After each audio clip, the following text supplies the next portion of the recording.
ဒီနေ့မှာတော့ရခိုင်ပြည်နယ်စစ်တွေမြို့မှာထင်ရှားတဲ့စာပေယဉ်ကျေးမှုဆိုင်ရာပုဂ္ဂိုလ်တဦးဖြစ်တဲ့စစ်တွေညိုတန့်ရဲ့ဘဝအကြောင်းကိုမိတ်ဆက်ပေးသွားမှာဖြစ်ပါတယ်ရှင်။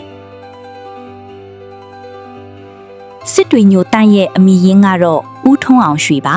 ။ဖခင်ကအလဲတန်းကျောင်းအုပ်ဆရာကြီးဦးရွှေတိုင်ဖြစ်ပြီးမိခင်ဒေါ်နာဖြူပါ။1951ခုနှစ်ဇွန်လ19ရက်နေ့မှာစစ်တွေမြို့မှာမွေးဖွားခဲ့ပါတယ်။မွေးချင်း12ယောက်ထဲမှာပြင်စမမြောက်သားတစ်ယောက်ဖြစ်ပါတယ်။ငယ်ငယ်တုန်းကဖခင်တာဝန်ကျရာမြောက်ဦးမြို့မှာနေထိုင်ကြည်ပြင်းခဲ့ရပြီးစစ်တွေအထက်တန်းကျောင်း1မှာ10တန်းအောင်မြင်ခဲ့ပါတယ်။1983ခုနှစ်မှာမန္တလေးတက္ကသိုလ်ကနေမြန်မာစာအထူးပြုဝိစာဘွဲ့ကိုရရှိခဲ့ပါတယ်။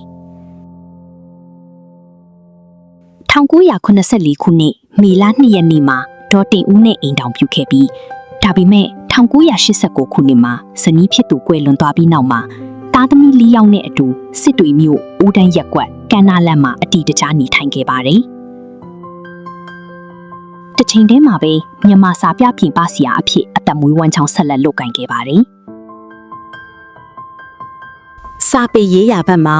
အသက်14နှစ်လောက်ကတည်းကကြပြတွေစတင်ရေးသားခဲ့ပါတယ်။1983ခုနှစ်မတ်လထုတ်ငွေရာရီမဂ္ဂဇင်းမှာပါဝင်တဲ့ကပိလဝတ်ခရီးကြပြနဲ့စာပေလောကထဲကိုစတင်ဝင်ရောက်လာခဲ့တာပဲဖြစ်ပါတယ်။အဲ့ဒီနောက်ပိုင်းတိုင်းရင်းမေယူဝတီမဟေတီတကုံစတဲ့မဂ္ဂဇင်းတွေမှာကြပြတွေကိုစက်တက်ရေးသားခဲ့ပါတယ်။ထို့ပြင်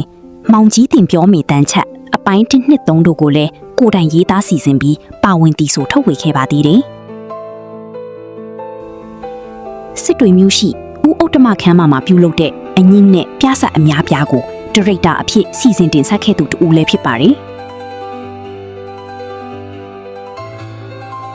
ဒါရင်မကပဲစစ်တွေတက္ကသိုလ်ဖွင့်ပွဲဈေးသစ်ဖွင့်ပွဲလန်ဒတာဖွင့်ပွဲတွေလိုအခမ်းအနားအတွက်ရတုတွေကိုလည်းရေးသားပေးခဲ့ပါသေးတယ်။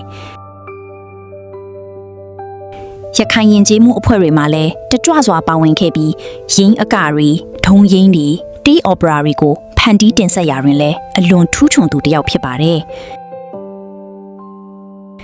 စာပေနဲ့ယဉ်ကျေးမှုအတွက်စူးစမ်းအားထုတ်မှုတွေကြောင့်ပြိုင်ပွဲစုများစွာလည်းရရှိခဲ့ပါတယ်။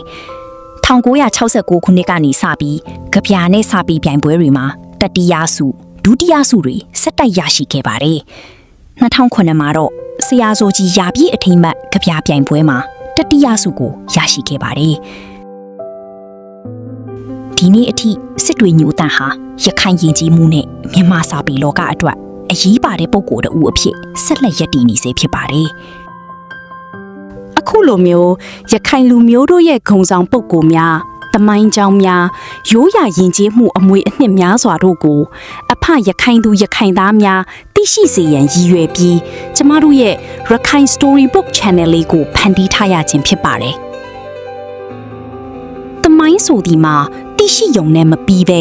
ထိမ့်သိမ်းဆောင်ရှောက်ထားတတ်ကြရန်နဲ့မိမိတို့ရခိုင်လူမျိုးတို့ရဲ့ရိုးရာယဉ်ကျေးမှုများကိုလေ့လာဖော်ထုတ်ပြီးနောင်လာနောင်သားများအားလက်ဆင့်ကမ်းထိမ့်သိမ်းကာကွယ်ဆောင်ရှောက်တတ်စီရန်လိုအပ်ပါတယ်